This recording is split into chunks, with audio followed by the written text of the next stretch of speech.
Om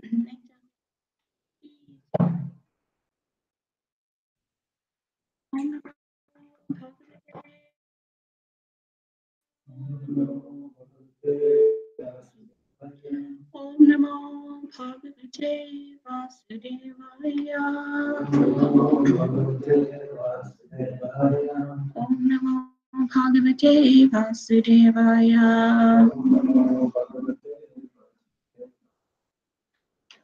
So today we continue with Nectar of Instruction, text number 6. So this verse, as you can see, is pretty long, so the meter is a little different.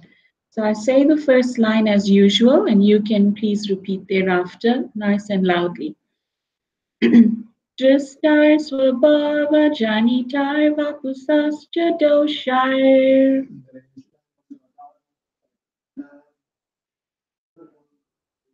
Na Prakritatvam Iha Bhakta Janasya Pashyet.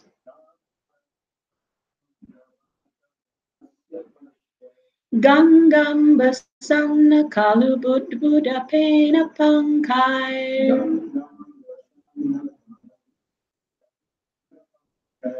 Brahma Dravatvam Apagachati Nira Dharmai.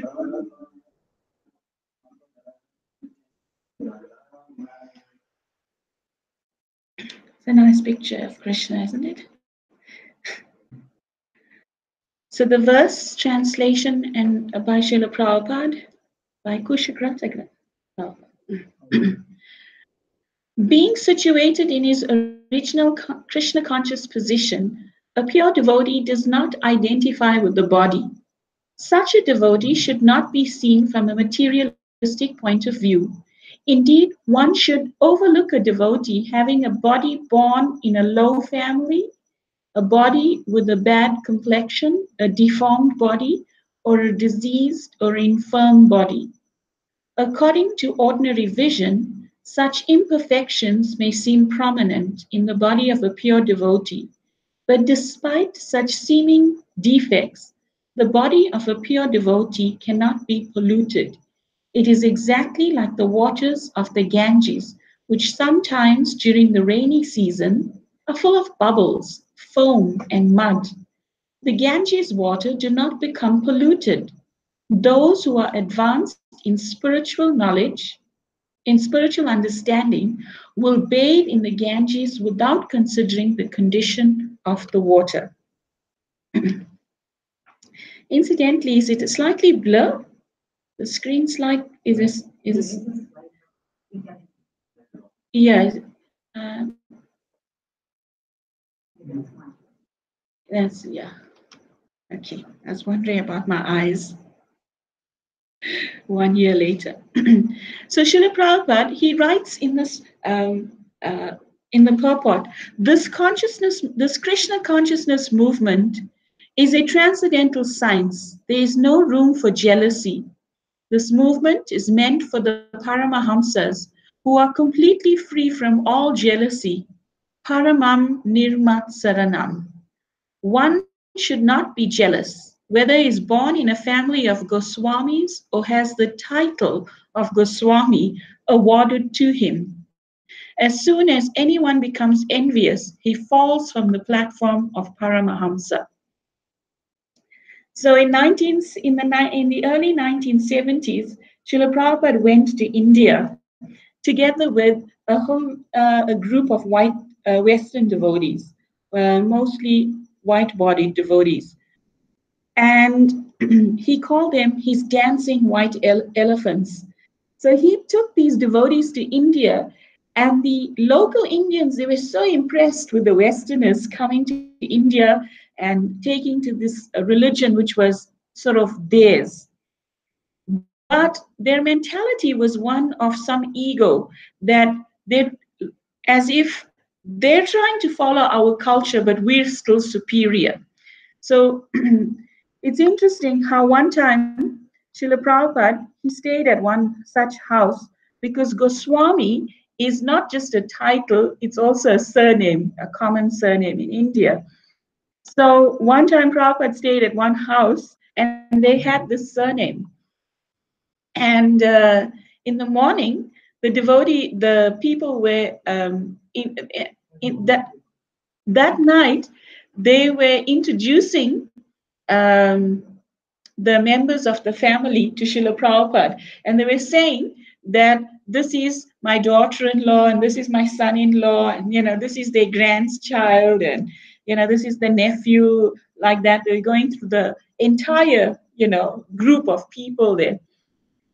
So then Srila Prabhupada, he heard it all, and then when the family went away, then Prabhupada said, and this is my sex life. Because one is so proud, that one has expanded like that. Um, so, so what happens is that Prabhupada writes this very clearly in the purport, that to become a Goswami, it's not that you just by your birthright or simply by some external manner one can become elevated to the level of a Brahmana. One can be elevated to the level of a Goswami. It requires some qualification. For example, can a mechanic's son become a mechanic automatically? He has to have some knowledge. A doctor's son can't become a doctor simply by taking birth in a family of two doctors, etc. Nobody can become a teacher if they're the sons or daughters of teachers, right? They have to first qualify. So, similarly, to become a Brahmana, a Vaishnava, or a Goswami, one has to qualify. It is not by birthright. Our disciplic succession is not a seminal line, it is by qualification, it's a Diksha line. So, this in the purport, this verse is actually explaining how the body of a devotee, or the personality of a devotee, the Atma dwelling in the body of a Vaishnava, cannot be judged by anything external. And the comparison is given of the Ganges River, right? I'll tell you one thing. Um, I don't wish this experience to be I don't wish any one of you to go through this experience, but we were trapped in the largest flood in the last 100 years in Mayapur. 1 year when Nishangananda Prabhu went to go teach some courses there, and the water is this whole floor from floor to ceiling is underwater, like that, 2.5 stories, right? So you have to vacate and move higher. There's many difficulties, etc. But what you see, what you can't miss, is the Ganges water, which is the color of tea that's not made with enough milk. From horizon to horizon, all around you, you just see this water. Everything's cooked in it. You bathe in it. Everything happens in the Ganges at this time, and that water is seemingly filthy because during a flood, so much becomes uprooted. The sewer systems are, not functioning anymore. The water looks very murky, very, very polluted. But at 3 o'clock in the morning, you have to take a bucket and have a bucket bath with that. And miraculously, you feel so different having taken bath in the Ganges, isn't it? You just feel like, this cold bucket of Ganges water is the most refreshing thing. It goes beyond your body. It's like something that happens to you as the Atma. So it's a very amazing thing. When the British came to India, they invaded India and then they ruled for about 100 years thereafter, right? So one thing they wanted to do was break the Indian culture, the faith of the Indians in the Vedic understanding. And they knew that the Indians revere this river the Ganges so much. Someone is born, you sprinkle Ganges water on the person. Someone dies, their final rites are on the bank of the Ganges. If someone's sick, there's a, you give them Ganga water. So this every prayer had Ganga Jal, so many things, the Ganges was used for and revered. So what they did was they took some of the water to a laboratory to see if it was, to prove its impurity.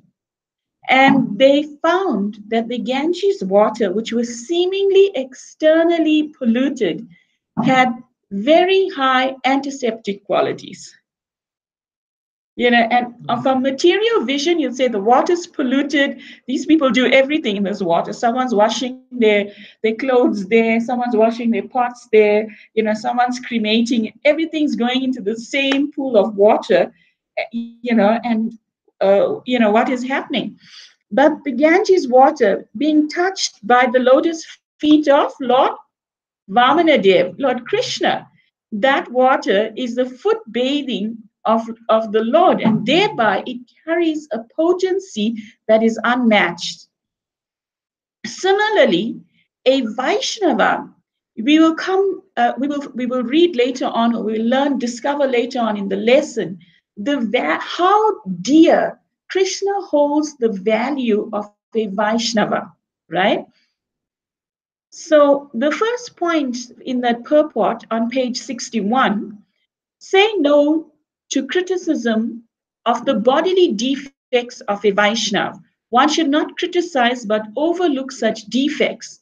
The main consideration is pure devotional service of a Vaishnav. To consider a Vaishnav's bodily defects is offensive. Such an offense is very serious, dangerous, and obstructive. So, to criticize a devotee is a bad thing, right? Because after millions and millions of lifetimes, the person has come to the state of reviving their Krishna consciousness. Whether they're a new devotee, old devotee, whatever stage of devotee they are to be valued because they've made the step of taking shelter of Krishna. Now, in the Srimad Bhagavatam, to describe this pastime, there's the story of this personality, Jad Bharat. So, Jad Bharat was very stout, very strong, but he took his birth and he pretended to be kind of mute, right? He pretended to be a dumb, deaf person. And so what happened was that the king needed his palanquin to be carried, and he ran out of a person to carry the one side of the palanquin. And we all know that to make a ride in a palanquin good, you need it to be equal, right? But here's Jad Bharat, and he's noticing the ants on the pathway. So he's stepping not in um, not in the same he's disturbing the king's ride by him bending down and avoiding the ants, etc. So this king Maharaj Rahugana, he does not know Jad Bharat. He just knows him as a person they found, and he's carrying the palanquin. So he starts to speak insulting words, right, to Jad Bharat, who in actual fact, who was a Brahmana, who became on a very high level. He got attached to a deer. He was meditating at a riverside in his simple dwellings, and he saw a pregnant deer being chased by an animal of prey, and the pregnant deer gave birth and was then eaten up by the lion or tiger or whatever it was being chased by. And Jad Bharat, he took compassion over the baby deer, but in so doing, he became attached to the deer. And in his next life, he took birth as a deer. But he took birth as a deer with remembrance of his previous life. And then when he takes birth in his next birth as Jad Bharat, he remembers his mistakes, right? Without the sanctioning of his spiritual master, he took compassion upon the deer, developed an attachment, and then what happened? He had to take birth, and it's very fearful for one who is in knowledge. The greatest fear is to take birth in a lower species, because you can go in the samsara or the cycle again, and it takes a long time before you come back to a human being. So the human existence is so valued because of its ability to question and understand the purpose of life. So Maharaj Rahugana, when he was criticizing Jad Bharat, eventually he was saying to him, "You're so stout, you're so strong, but apparently you're inefficient in your service, so to speak."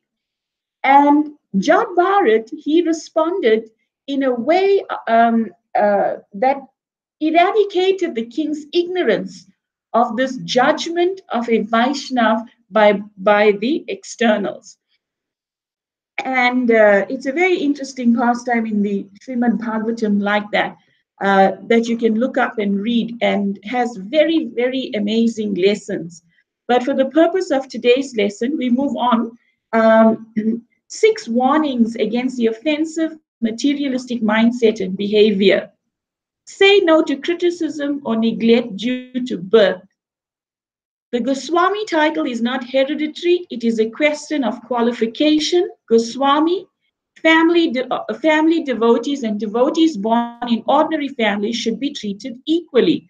To call a devotee American, etc., and discriminate on such grounds is offensive. A pure devotee may not be born in a Brahmana or Goswami family, but because he's engaged in devotional service, he should not be neglected. So, in the time of Srila Bhaktisiddhanta Maharaj's preaching, there was a lot of caste brahmanas that who had the mentality that if you were not born in a brahmana family, you weren't qualified. And what would happen is that they would emphatically state that nobody could be initiated, that was initiated to, and became a Brahmin by studying philosophy, could be considered on the equal platform as one who is born. I find this, in our short experience of preaching in this lifetime, um, I had the good fortune of teaching children's class, and in many places when we started this Bhaktivedanta College. And I found that children who came to me, to the classes, who were from non-devotee houses, made incredible progress simply by us teaching them. You know, like in Marlborough, for in many places, but especially in Marlborough, I had a class of children who came from meat-eating homes, right? And they were very young, all below the ages of 12. And they came to class and they wanted to learn philosophy. And I was not there to create problems or anything, but they would ask me questions. And you can't hide the truth. So, I would gently explain to them certain things. And they became devotees. First of all, they became vegetarians. They would have to go home and speak to their grandparents, parents, and the parents' peers, and explain to them why they had to want to be vegetarians from now on. And it was not an easy thing.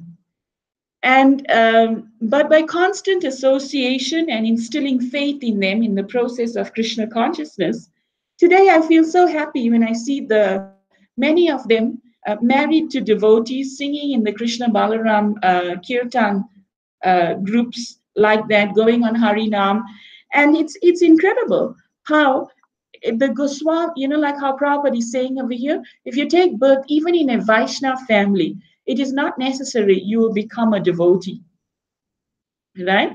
And you see Prabhupada, he very, very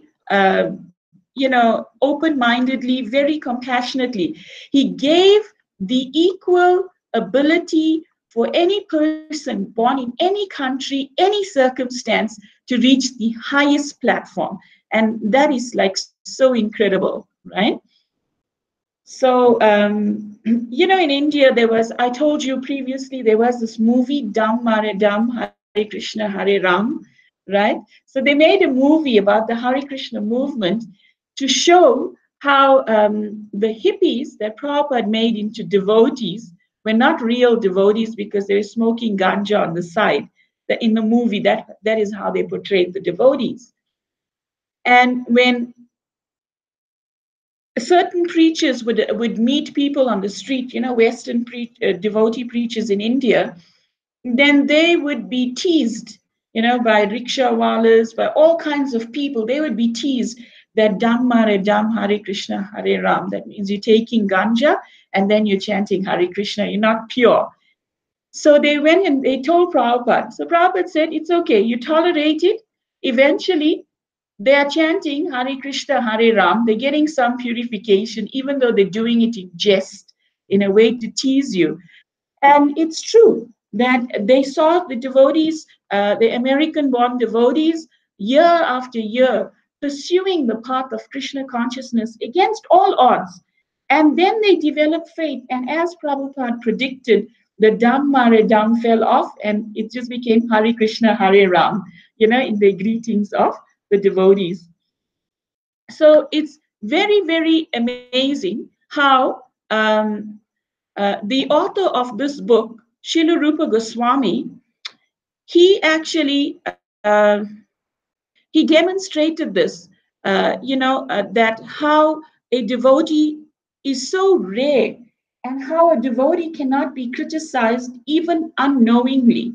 That the power of Vaishnav Aparad, the power of actually criticizing a devotee or affecting the devotee in any negative way, knowingly or unknowingly, bears a very serious fruit.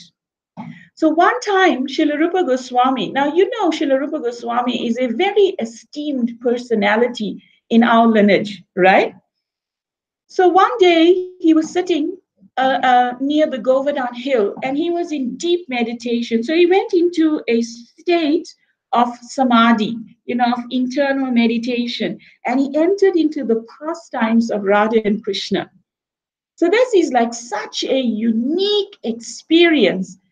And in his samadhi, he was witnessing the gopis dressing Srimati Radharani, right? And as they were dressing Srimati Radharani, they were beautifully decorating her braid and, with different types of malati flowers in her hair, etc., painting her feet and, anointing her in so many ways for the pleasure of Krishna. And then when she was dressed, then they brought a mirror in front of her so that she could, have a look at herself. And when she held the mirror in front of her, do you know what she saw?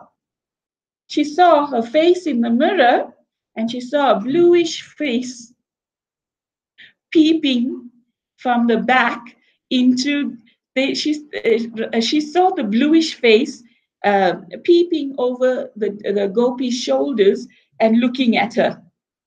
And thereby, she became so sad, so shy, that Krishna was actually watching her get dressed for his pleasure. So when she became so shy, then the gopis, they realized, because they also saw the reflection, and they saw Krishna, that he was hiding and he was looking, and Radharani caught him in the rearview mirror, so to speak. And then when the gopis started to laugh, Srila Rupa Goswami started to laugh while he was in his state of samadhi. At that time, one lame Brahmana, Krishnadas, was walking and coming to speak to him.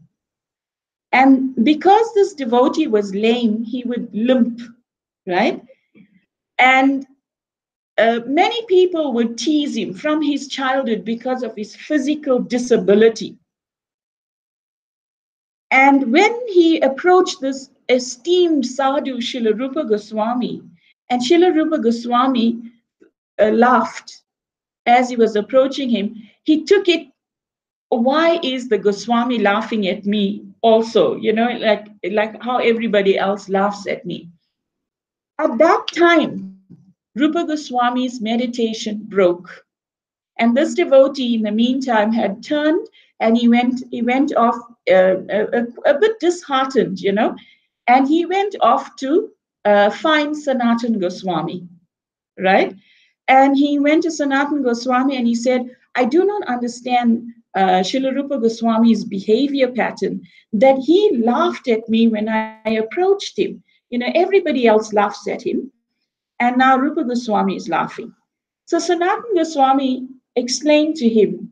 He said, Rupa Goswami is not on the material platform. He's a very esteemed, elevated devotee.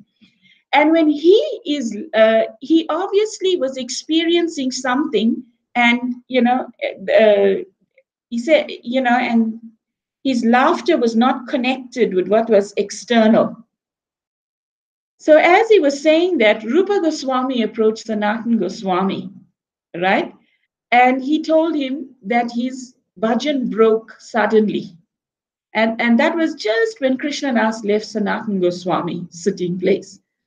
So then when Rupa Goswami approached him and he said, I was in this deep meditation and I was experiencing such high ecstasy, and that broke.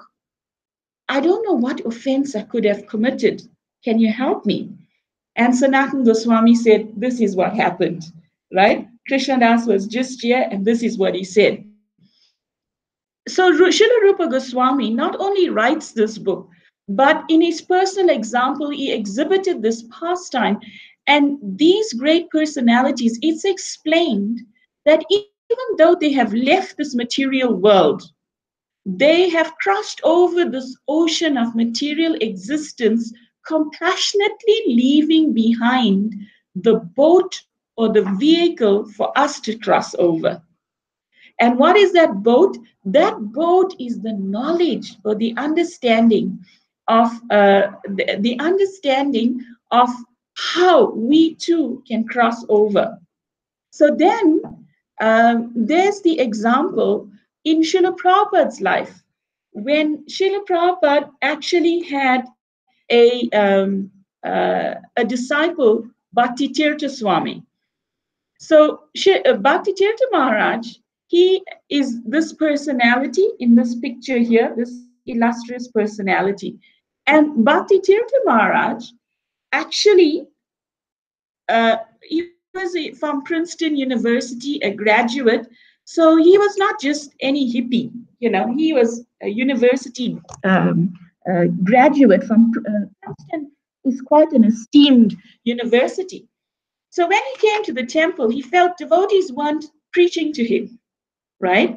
So, and he also detected some type of inhibition on the part of devotees of other races. So he decided to ask Prabhupada about this. So he said, Prabhupada, there are prejudices in this movement. He said, Srila Prabhupada, there are prejudices in this movement. And Prabhupada, he looked at him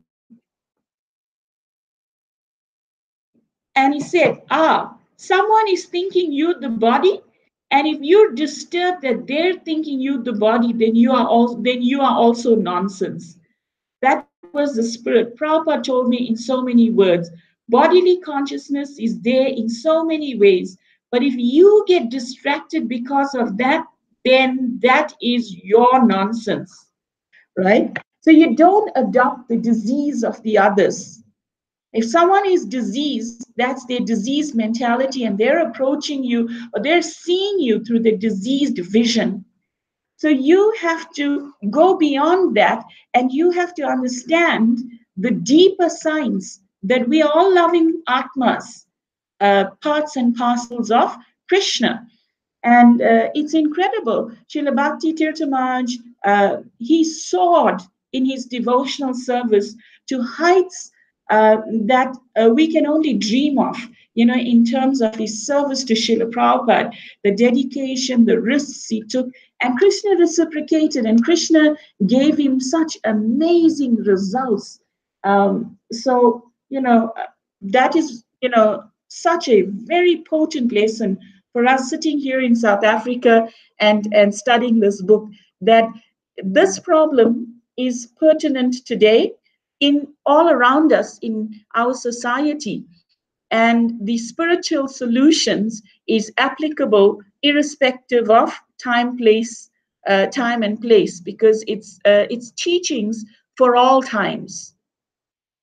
Then the third point: say no to criticism of apparent misbehavior. Even if a devotee appears to engage in apparent misbehavior, he should be considered saintly, because his actual identity should be that of a servant of Krishna. He is not to be considered an ordinary person, right? So sometimes a devotee's behavior um, has certain faults. And Srila Prabhupada gave this analogy of a dot the dots on the moon.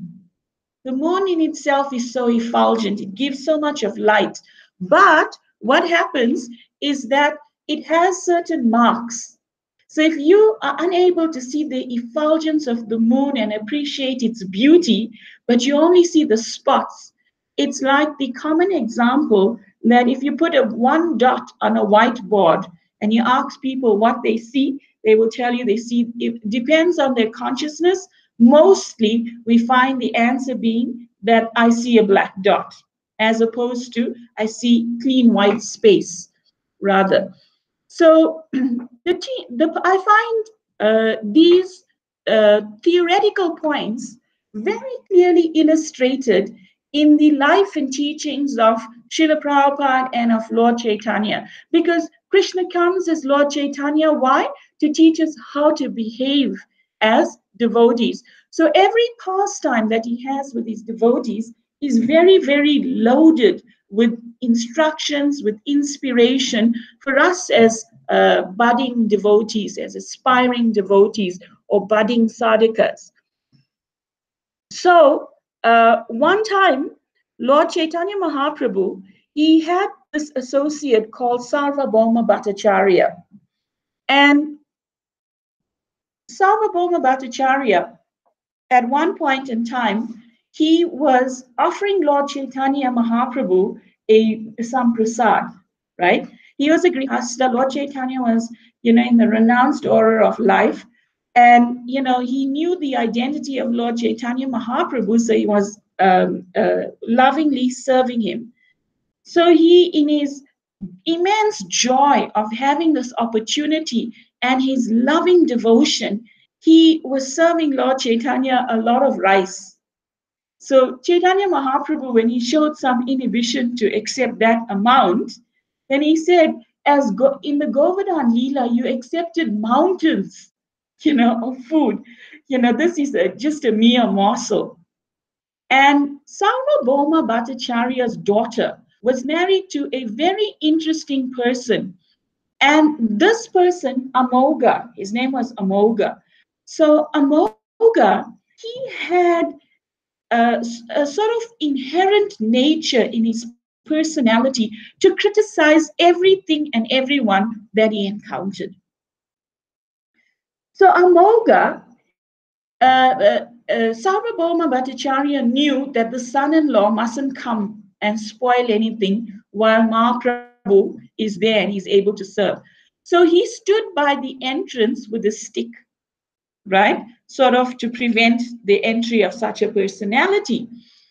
And what happened was Amoga, at one point when Sarvabhauma Bhattacharya was, he needed to perform some seva to Chaitanya Mahaprabhu, and he moved away from the entrance, his guarding point.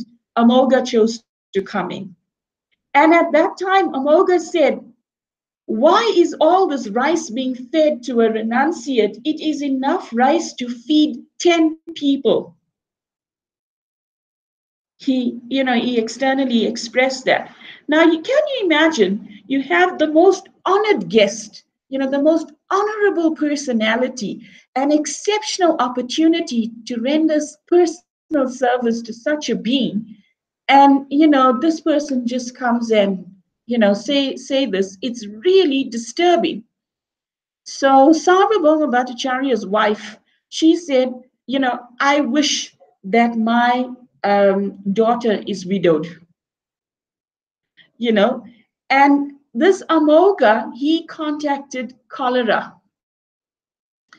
And overnight, he was practically on his deathbed.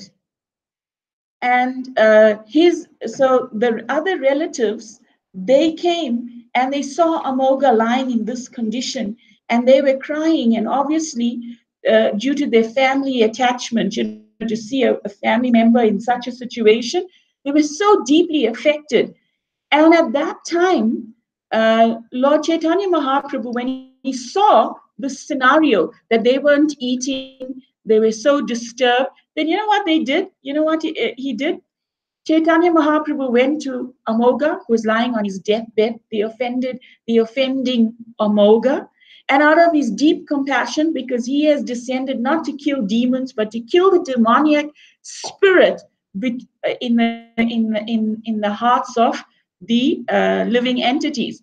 So Chaitanya Mahaprabhu placed his hand on the heart of Amoga, and he said, Amoga, your heart, which is originally pure, you have allowed it to become infected by these lowly qualities.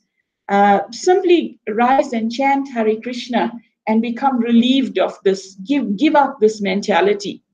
And sure enough, by the divine touch of Chaitanya Mahaprabhu, Amoga woke up. And then Amoga, he went into a deep ecstasy of chanting Hare Krishna and being immersed in the Lord's glories.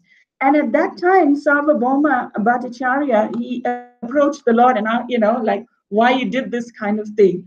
And Sri Chaitanya Mahaprabhu in the Chaitanya Charitamrita Madhya Leela 15284, he explains, he says, Sarvabhauma is so dear to me that even his servant, maidservant, and dog of his house are also dear to me, not to speak of any other relation, right?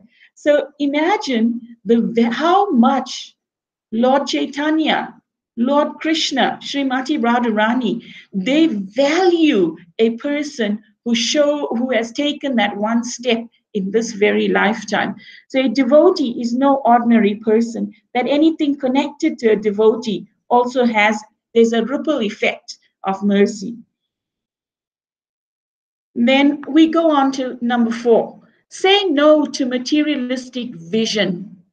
One is superior or inferior according to his advancement in Krishna consciousness. One is forbidden to observe the activities of a pure devotee from a materialistic point of view. This is very injurious. You see, sometimes we may think that someone is junior, but that person could be his 50th lifetime in devotional service. So they may have accrued credits we're only seeing the small picture. But in the broader sense of things, it could be that person's, 55th lifetime, and has made such a lot of advancement. And it could be our first lifetime. So to judge a person externally and say, okay, for example, this one's not initiated, not advanced, or is a newly initiated devotee, or by whatever external thing, that is very short-sighted, right? And this nectar of instruction is helping us to guard ourselves from adopting such a mentality, from generalizing simply and making judgments simply based on externals.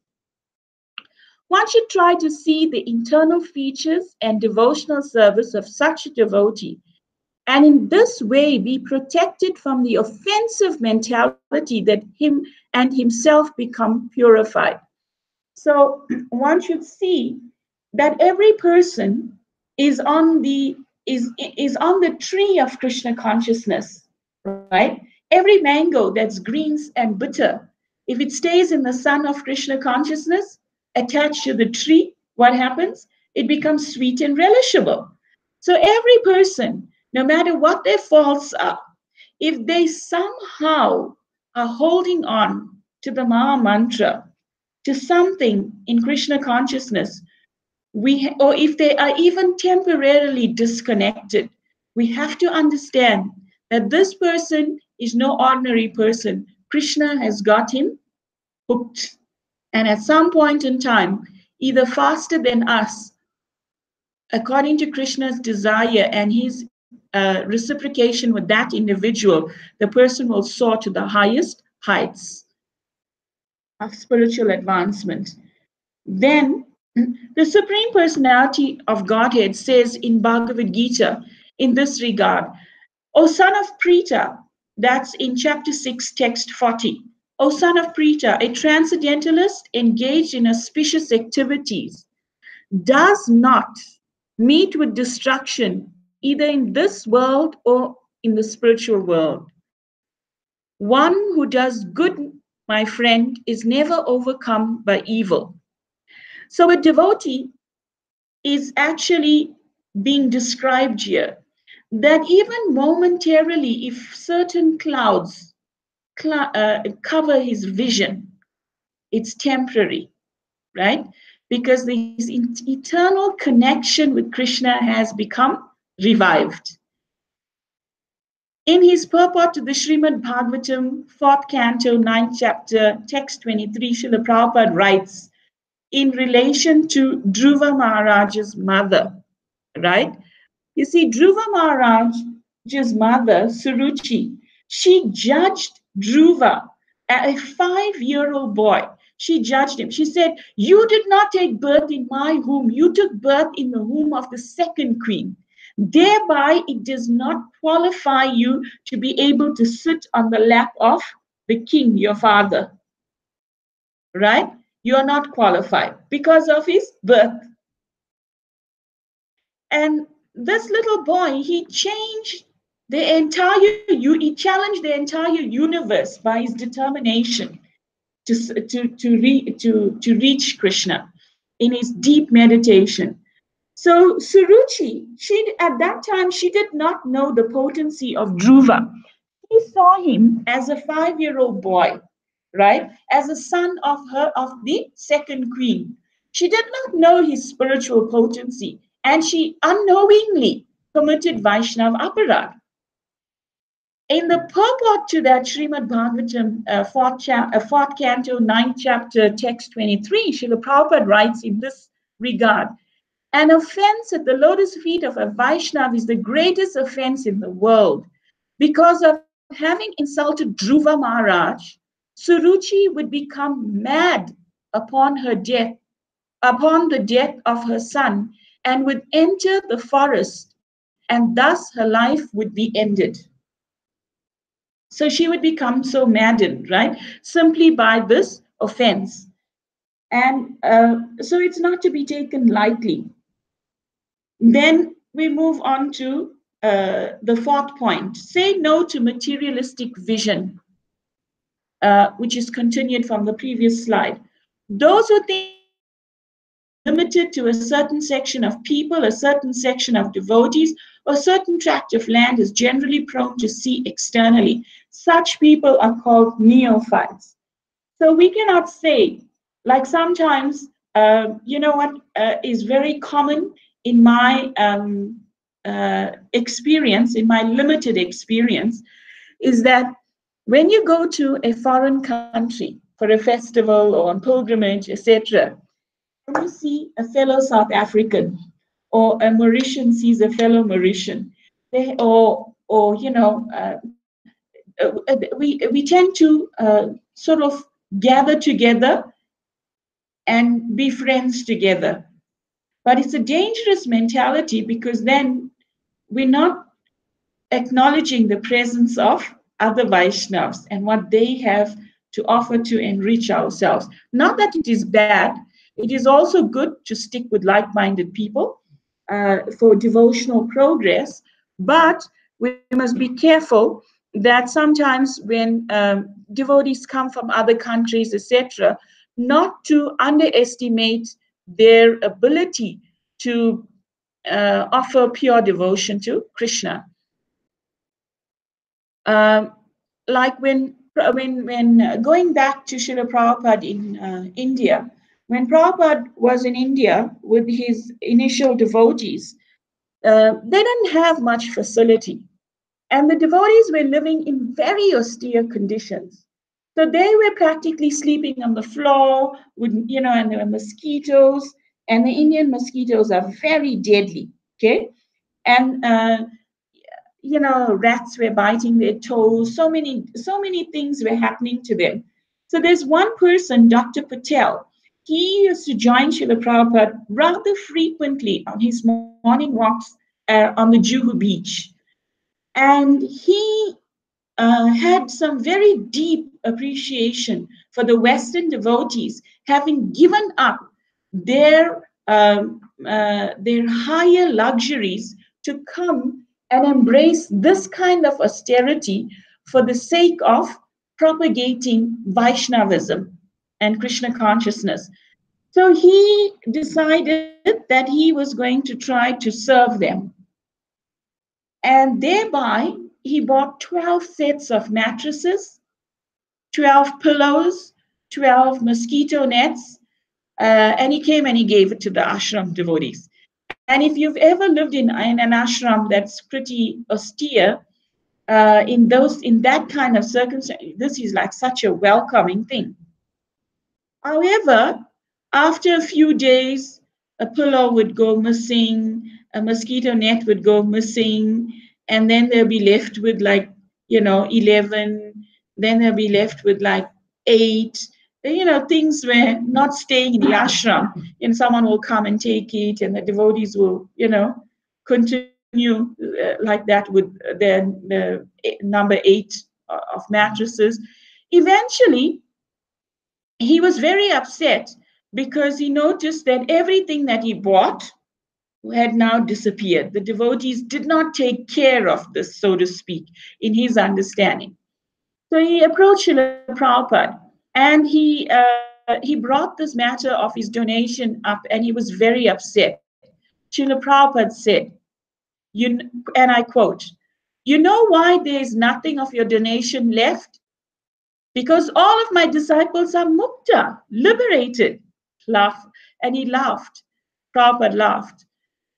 They do not care for these material things as long as they can chant Hare Krishna and serve their spiritual master, they are happy. So that's an excerpt from a lecture given in Mayapur on 7th February 2015 by His Holiness Giriraj Swami, who actually served Srila Prabhupada in those days in India, in Mumbai.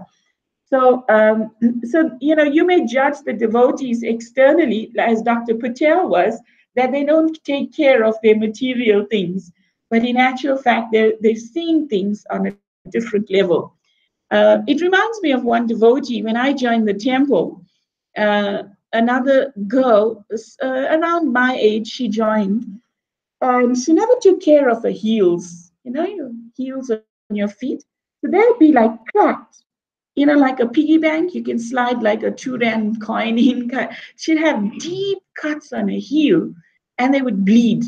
So we would go on door-to-door Sankirtan in this place called Silver Glen, where the driveways were all quite pretty steep. And she'd walk up, and by the time she reaches the top of the driveway, her heels would be bleeding. And she was a big book distributor. Despite that, she was getting a very high score, practically the highest score in book distribution. And if you looked at her, she looked reasonably unkept. But this girl's dedication to book distribution was on a whole other level when you saw a score. Not that I recommend that one neglects one's body to that extent, but it just made me understand that you can't judge a person by externals, because internally they have their values system differs from the common public. Then we go on to the fifth point. Say no to mistreatment of an empowered devotee. Prabhupada writes in the purport on page 64, an empowered person who is actually engaged in confidential service of the Lord should not be treated as ordinary human beings. One should not be jealous of an empowered Vaishnav or try to bring him down to his platform. So it's common knowledge that a preacher is misunderstood, right? Or a Vaishnav is misunderstood. And people expect them to follow the norms of society. It happens in families, when you meet non-devotee relatives in their interactions. It happens even in the devotee community, that when a person is empowered, you remember that in the first lesson on the introduction of this very book, we were speaking about how Srila Prabhupada was actually educating us in the purport there, in the introduction of this book, that a person can only preach if one is empowered, right? But sometimes that is not understood, because Prabhupada is writing here, sometimes if you're extraordinary, they expect you to behave as ordinary. So in the Srimad Bhagavatam, Krishna, he says a very amazing thing. In Bhagavad Gita, Krishna explains that one who preaches his glories to the devotees is valued by him, right? In the 18th chapter. But here in the Srimad Bhagavatam, in the ninth canto, 9468, the pure devotee is always within the core of my heart, Krishna is explaining. And I'm always in the heart of a pure devotee. My devotees do not know anything else but me, and I do not know anyone else but them. So, Krishna, we repeat, values his devotee to such an extent. Then there's the pastime of Dhruva Maharaj. So, these pastimes sort of make this statement of Krishna that we just read clearer in our consciousness, in our understanding. So Durvasa Muni, he wanted to chastise Maharaj Amrish. Amrish Maharaj had performed his fast, his Ekadashi, and Ekadashi has a specific break fast time. So you have to break your fast during that time, otherwise you lose the benefit of the fast. So Ambarish Maharaj is also famous for what? In the Nectar of Devotion, the 9 processes of bhakti are mentioned. Okay? And Ambarish Maharaj, he is famed in the Vaishnav community for what? For surrendering everything to Krishna. He didn't just perfect his existence by here Shravanam, Kirtanam, Vishnu Smaranam, Archanam, Vandanam. He surrendered by Atmani Vedanam, giving up everything in the service of the Lord. So that's how great a devotee he was. And when Durvasa Muni came, Ambarish Maharaj, you see, when a guest comes, you don't eat before an esteemed guest. The etiquette is you serve the guest first, because then that all becomes Mahaprasad on the strength of that Vaishnav's purity. And then what happens is, with their permission, after serving them to their satisfaction, you accept the remnants. So Ambarish Maharaj, he accepted some Achman water, because taking water is like breaking your fast and not breaking your fast. So he in order to break his fast, he accepted some water at that auspicious time. And when Durvasa Muni came back, he detected this fact and he criticized Ambarish for this behavior. Being so offended by Ambarish Maharaj that he created so much of offenses in his verbal expression of his displeasure. So much so that Krishna's Sudarshan Chakra, was released and began chasing him. And he ran. Durvasa Muni is a type of mystic Muni. So he went from universe to try to take shelter, because Sudarshan is a fiery wheel, and you don't want to come anyway, you don't want it to come anyway close to you in that way, in that mood of aggression. So Sudarshan was following him and he ran, and Krishna told him that no, I cannot absorb you of this Vaishnav aparat. Only that devotee whom you've offended will be able to retract will be able to save you. So we find that Krishna exhibited the power of a devotee is so high that not even Krishna himself will intervene. And it happens time and time again. No matter who the person is, there is no excuse. Whether you have the highest position managerially in the society, whether you are the highest connected in the society in any way, Vaishnav Aparad is Vaishnav Aparad. Like, for example, Chaitanya Mahaprabhu's Mother Sachi, is such an elevated soul. But she had it not, she never verbalized it. It was in her mind that this personality, Advaita Acharya, he has influenced my eldest son to leave home, to take sannyas. Because every time, where was Vishvambara going? He was going to the house of Advaita Acharya, and he was spending hours upon hours hearing the Srimad Bhagavatam, engaging in kirtan of the Lord there. And Mother Sachi had it within her being, her consciousness, that it was by this influence of this personality, Advaita, that my son left home, that he took sannyas at such an early age, right? And Chaitanya Mahaprabhu, who he dwells within the heart of every living being, knew her consciousness, and he told her, he approached her and he said to her that you will not go back to Godhead because you have committed this offense to Advaita. Even his own mother, right? No favorites. He said, you cannot be excused. You've committed Vaishnav Aparad, you cannot go. Now, can you imagine? Mother Sachi has done innumerable amounts of favorable service to the Lord himself. And Lord Chaitanya says, no, you cannot be absorbed of this Vaishnav Aparad. Even you're my mother. So then we go to Lord Chaitanya Mahaprabhu's one other associate, Srivas.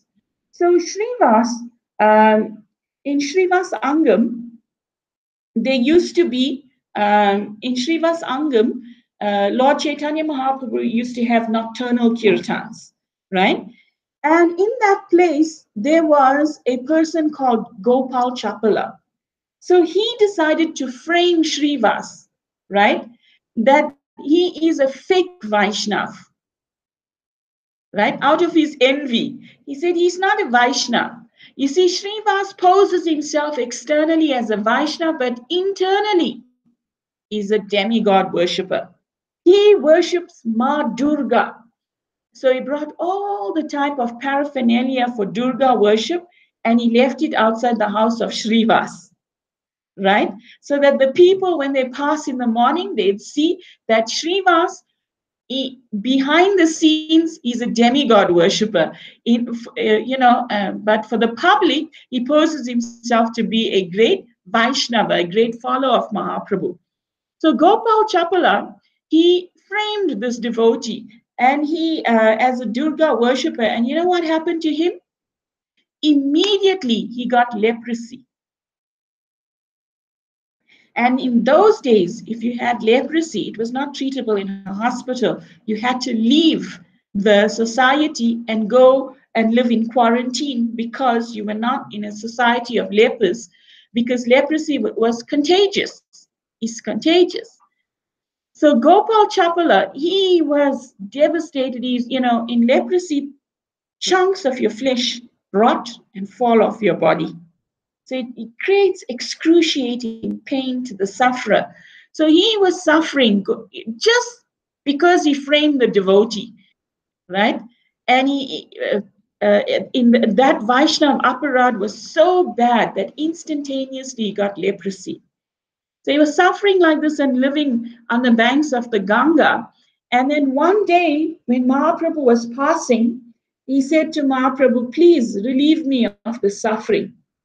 Mahaprabhu looked upon him with eyes burning like fire and said, I hope that this suffering lasts you for so many millions of births.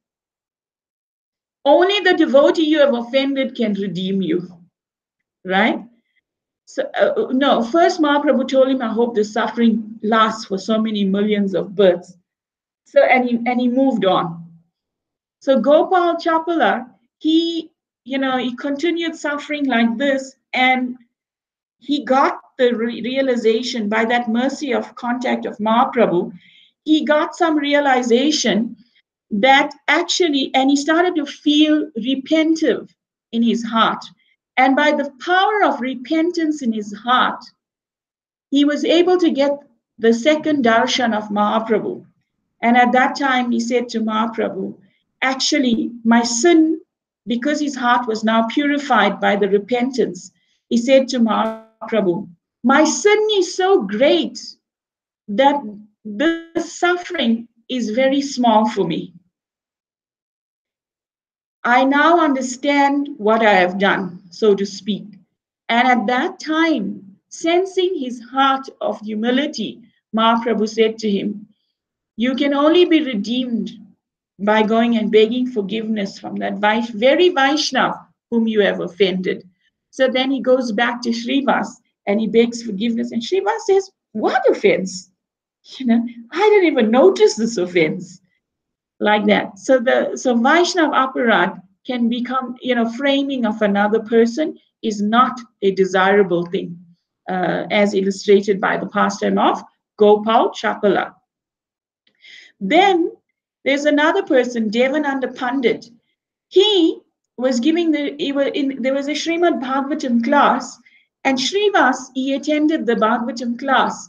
But Srivas, in his ecstasy, he went into ecstasy. He just was hearing the Bhagavatam, and he went into deep ecstasy. And when he started getting into ecstasy, his body exhibited the ecstatic symptoms. Devananda Pandit, he got his followers to carry him and leave him outside because he said he's a pretender. He just came into this assembly and he's exhibiting these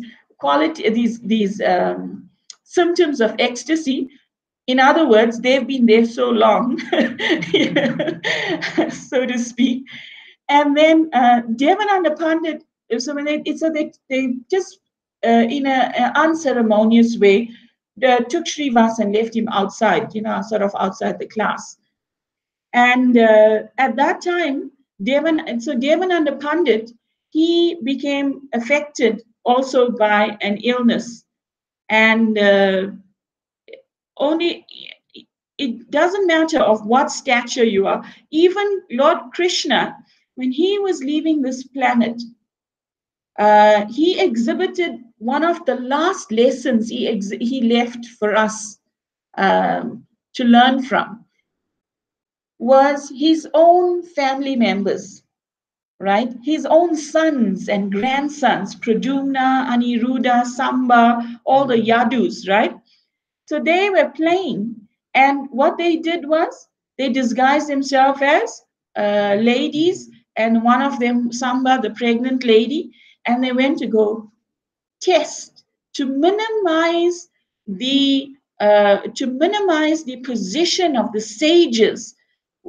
In the assembly of sages, Narad Muni was also present.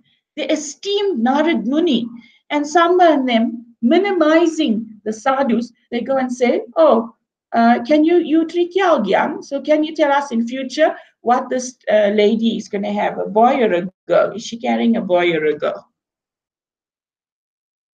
Krishna did not hold back. They had to suffer the reaction, right?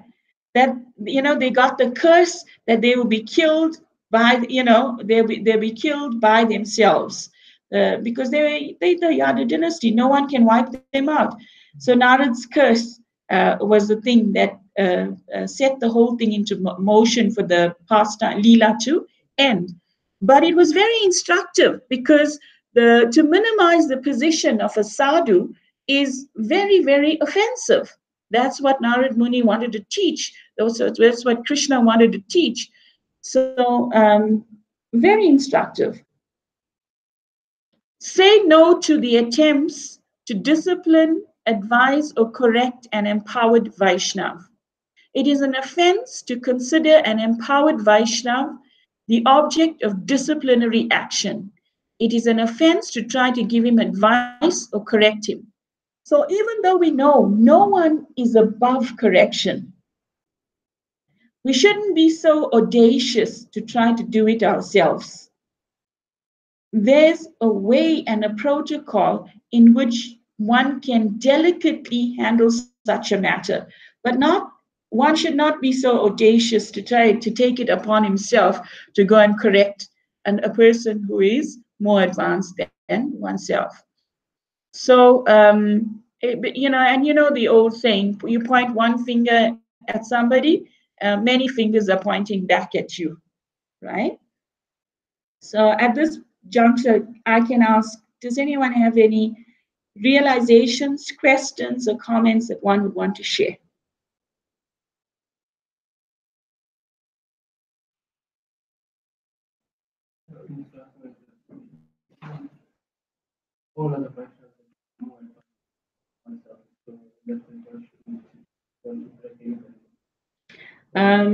Only on the platform, a Madhyam Adhikari sees that, right? Sorry, a Uttam Vaishnav. A Uttam Vaishnav, you get a Kanista, Madhyam, and an Uttam. We did that in the previous verse, right? So the Uttam Vaishnav, he sees everybody equal to him. But one should not falsely pretend to be of such a stature, of such vision. It is essential out of compassion that if someone is doing something wrong, accumulating offenses by that action, one should not witness it and become party to the reaction. One should understand the correct method in which to bring about the rectification.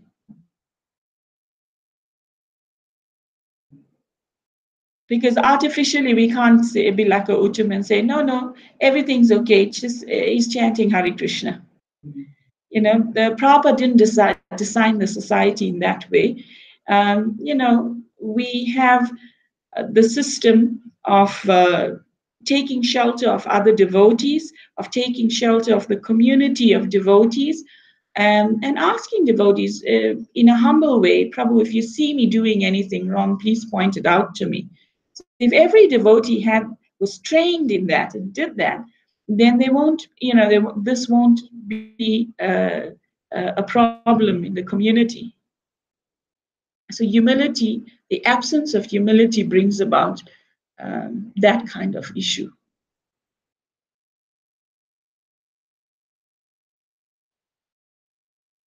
Anything else? How does one keep increasing in humility?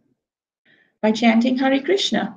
That's the only process for this age, right? That the more one chants Hare Krishna, then one understands, okay, chanting Hare Krishna in a humble state of mind, will give me the proper result of this chanting. So His Holiness Bhakti Tirtha Maharaj, since we were talking about him earlier on, he pleased Srila Prabhupada, especially in the last days of Srila Prabhupada being on this planet in 1977. He was giving Prabhupada amazing book scores. So in his last meeting, so in his last physical meeting with Srila Prabhupada, he was in a conversation. Because Prabhupada, was just like so happy with his service. Prabhupada was broadcasting it to the other devotees, right? And speaking about it repeatedly. So, and Bhakti Tirtha Maharaj, he heard of this. So he went to go see Srila Prabhupada, but he had a lot of things to offer to Prabhupada, in terms of results of his seva. So he was going and he's telling Prabhupada, like this university, this country took so many sets of your books, and because he knew that was bringing pleasure to Prabhupada. So he was feeling proud to, to be the one to relate that. And when he was feeling proud, he says that when he was feeling that pride in his heart, in this last meeting of Prabhupada on the physical platform, then he says that Srila Prabhupada immediately intervened, cut him, and said, Krishna is doing all of this. And he said that chastisement was so heavy, on his being. It entered like it entered so heavily. He said that up until his end, that remained with him, that Krishna is accomplishing everything. We are nothing but instruments in the hand of Krishna, right? That, whatever we do, we distribute, like, imagine, like, I mean, in my insignificant experience, there was one time in Muldersdorf where we discovered a warehouse of books, it's set of 5 grand classics of India, it was called in those days. So all hardbound books, Bhagavad Gita, First Canto Bhagavatam, Nectar of Devotion, teachings of Lord Chaitanya, and Bhagavad Gita, Bhagavatam, Nectar of Devotion. I forget which was the 5th book, right? So either 4 or 5 books in that set. And they discovered this warehouse. So all our Sankirtan teams, we were asked to go distribute it. So we would read about the pastimes of Bhakti Tirtha Maharaj not eating until he distributed so many sets, library sets. So we would imitate, or try to take on the same sort of mood. And we won't come home until we sold 1 set every day of those books, right? And in those days, from Muldersdorf with no highway, we'd drive to Lanesia, Lodium, like that, and go door to door and distribute these books, Mayfair, like that. And it's not an easy thing. And when you do sell a set, there is some satisfaction at heart that you're able to accomplish it. So, but this pertinent lesson that Bhakti Tirtha Maharaj mentions in that Prabhupada taught him is that do not become overwhelmed by your abilities, because the Bhagavatam explains that whatever we accomplish, it's like borrowed plumes of a peacock feather. I'm ugly by nature and I borrow the plumes of a peacock feather, and then I prance around and say, look how beautiful I am. It's the borrowed plumes of a peacock feather. So what do we have? We do not have anything. Without the mercy of Krishna, we are worth nothing. Krishna taught this in the example with his very close associate Arjun. That when Arjun was with Krishna, when Krishna was with Arjun as Parthasarathi on the battlefield, then Arjun could conquer great warriors like Karna, like Bhishma Dev. He could accomplish so many things with Krishna by his side. But when Krishna left this planet, he was given the task to take Krishna's queens from Dwaraka and bring them to Hastinapur. And on his way, simple cowherd men with sticks were defeating him. And when he reached Yudhishthir Maharaj, he expressed that with Krishna by his side, he was unconquerable. But now, in the lamentable state of being separated from Krishna, I am nothing. So the example I thought is very amazing that we should always remind ourselves of it and keep it fresh in the forefront of our consciousness as we embark to please the Supreme Personality of Godhead. So humility, cultivating that point, will then, in your question, give rise to humility. Anything else?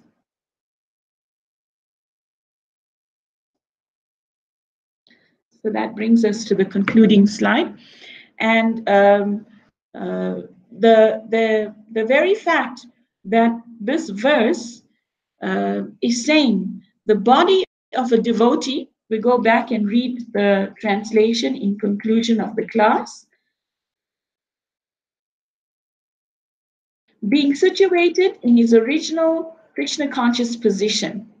A pure devotee does not identify with the body. Such a devotee should not be seen from a materialistic point of view. Indeed, one should overlook a devotee's having a body born in a low family, a body with a bad complexion, a deformed body, or a diseased or infirm body. According to ordinary vision, such imperfections may seem prominent in the body of a pure devotee, but despite such seeming defects, the body of a pure devotee cannot be polluted. It is exactly like the waters of the Ganges, which sometimes during the rainy seasons are full of bubbles, foam, and mud. The Ganges water do not become polluted. Those who are advanced in spiritual understanding will bathe in the Ganges without considering the condition of the water. So, so you can see from this sixth verse of this nectar of instruction, this point is something that will take us to the higher levels because the subsequent verses, text 7, will speak about the process of attaining the highest goal, which is the glories of the holy name. Very sweet verse, text 7. And then eventually we get taken up higher and higher to Radha Kun consciousness. So now these verses are helping us to now become, to raise one's consciousness.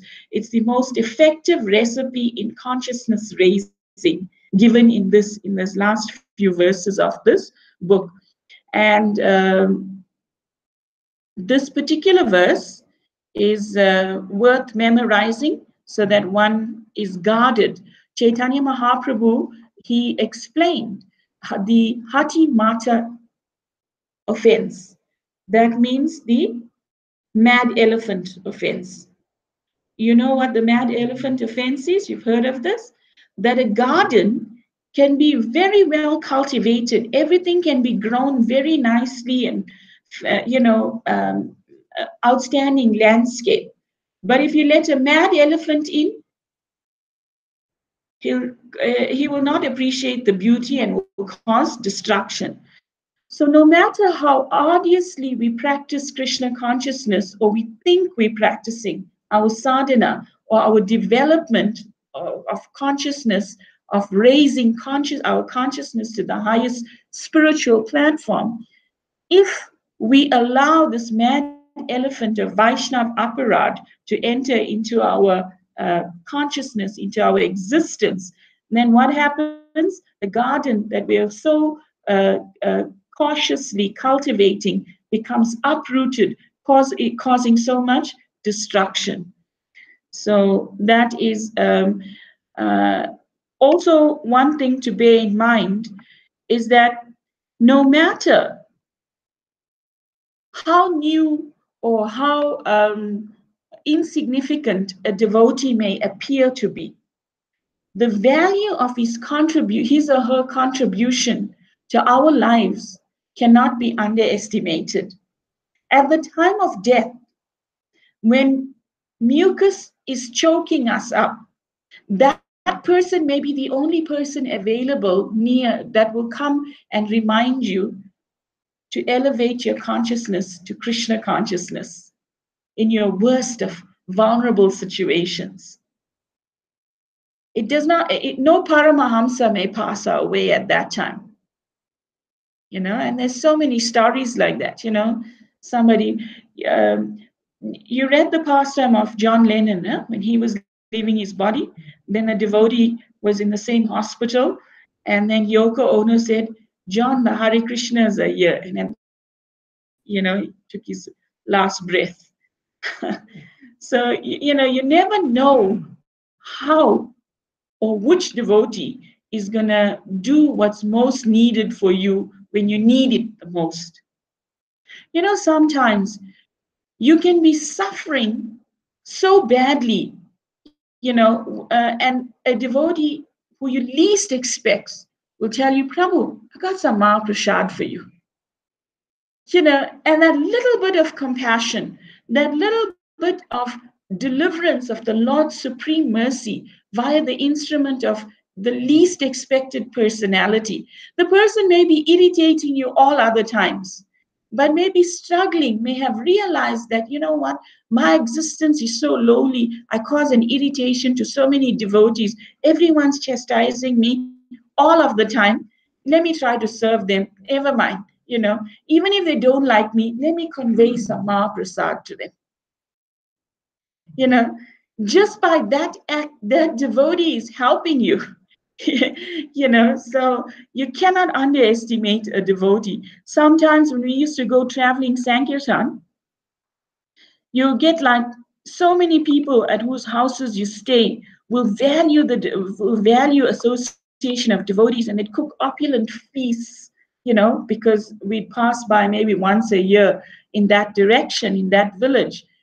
And then you wouldn't, when you come to the temple, there was one devotee who was not an expert cook, and he used to make cabbage soup. And when you're out traveling Sankirtan, away from the temple, not having, proper prasad, and you come back to the temple, that cabbage soup used to taste so nectarian to us. Ordinarily we would say, why is he only cooking this thing here? It wasn't nourishing to us. But when that was, even that was taken away from us, and you were like in a desert, and then just like a few drops would come late, to the temple after traveling, like sometimes from Eastern Transvaal, Northern Transvaal, up to the border of Zimbabwe. And then when you come, and at the bottom of the pot in the prasadam room, you see the soup, and you take it, and it's like, oh, you've reached perfection. It would be so relishable. So we have to cultivate our consciousness to try to appreciate every devotee, no matter what. The other day, somebody sent me a video. Although it is on the mundane platform, I found it to be very beneficial in terms of contributing to this mentality. There's a girl, if you Google, she's called the ugliest woman on the planet, right? She was born, when she was in the womb of her mother, there was a depletion of embryonic fluid. So when she was born, she's like, she looks old already. So, she has less fluid in her body, and everything's like sagging on her bones, and she can't really grow properly. She's inhibited in so many ways. So she's about 21 right now. If you Google her, you'll see pictures of her, and she's a motivational speaker. Because when she was growing up, people would actually write to her and tell her to her face, why don't you just die? You know, you like, so I saw, you're terrible, you're useless, you're nothing. They tell her the most horrible of things. And she was very fortunate to have parents who built up her self-esteem. And she became a motivational speaker. Up until this day, she speaks at TEDx, etc. And, she has overcome that. She's used the obstacle to become greater. Now, you see devotees sometimes who have infirmed bodies. Sanatan Goswami, He had an infirmed body. He had oozing pus from his body. Mahaprabhu looked beyond it and he embraced him. It's amazing. Sanatana Goswami and Rupa Goswami, even though they were born as Saraswati Brahmanas, right? They, by association of the Muslims, they grew the beard and took on the Persian or the Muslim behavior pattern, so to speak. But Chaitanya Mahaprabhu, he made such endeavor to go and meet those two brothers, right? Because he saw beyond all of it. One time, Sanatana Goswami came to see. Sanatana Goswami came to see Sri Chaitanya Mahaprabhu. His hair was overgrown. His beard was long. He hadn't taken a bath for a few days. He was outside. So Chaitanya Mahaprabhu sent his servant Ishan, I think it was Ishan, to go and see who's outside. And he came back. He said nobody. So he said, go see again. He came back and he said, there's one sort of Muslim looking person there, but there's nobody else. Chaitanya Mahaprabhu said, that's the person I'm waiting for. And then Sanatana Goswami came, and he shaved his beard. He put the devotees gave him a cloth which he tore up into 3 pieces, made his kopan, his dhoti, and his chada out of it, and he made himself shaved his head, made himself presentable, and came and met Mahaprabhu. And Mahaprabhu was very pleased when he saw him in that way. And so, Chaitanya Mahaprabhu showed that you don't judge a person by their externals. Like sometimes it is common misconception that I should only stick around with people of my age group, right? We find this sometimes, there's youth groups or this type of group, that type of group. People want to stick together because they feel that, they place inhibitions of gleaning any goodness anyone else can offer them, right?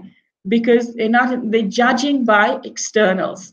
So this kind of mentality is worth being guarded against, right? Srila Prabhupada, he started the greatest youth group called ISKCON. In past his 70s, he went and he associated with those people. So we should never create a situation where bodily designations play an important role to supersede the greater value system of collectively doing Sankirtan to raise our consciousness collectively. So I think I should stop there. Do you have any further comments or questions? Thank you very much. Hare Krishna.